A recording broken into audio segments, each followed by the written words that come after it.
Magluluto po tayo ng masarap na pananghalian. Ito po ang ingredients: chicken, salt and pepper, bawang, flour, egg. Yan po, paghalo-haluin po natin ang ating mga ingredients.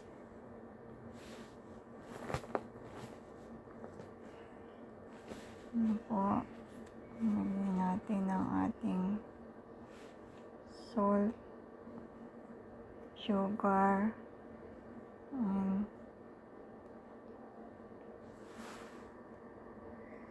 flour, at saka egg.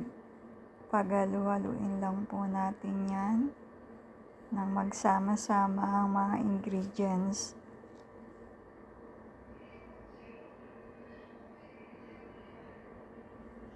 And then, yan po, napaghalo-halo na po natin. Tapos, magpainit tayo ng kawali at lagyan natin ng mantika. And then, pag mainit na, lagyan na natin ang ating chicken.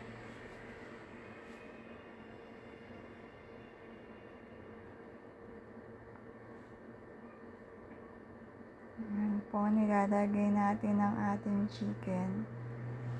Masarap po yan, guys, parang chicken nugget. 2 beses po natin yan pipirituin para mas lumutong siya.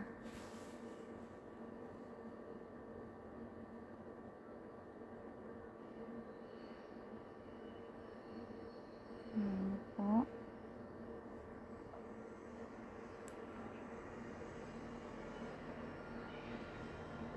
Hindi natin kasi mapagsabay-sabay kasi baka magdikit-dikit siya sa kawali ay kaya isa-isa nating nilalagay.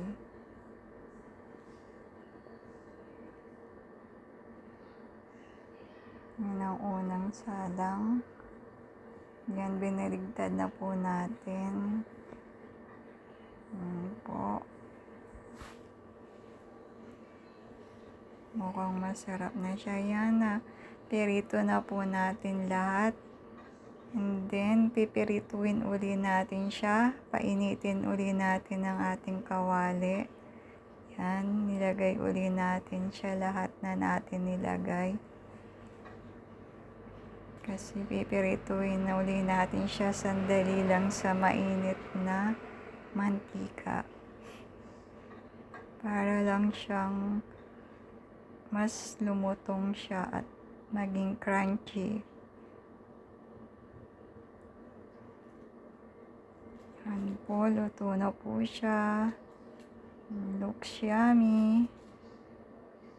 Kainan na. Thank you for watching. Bye. God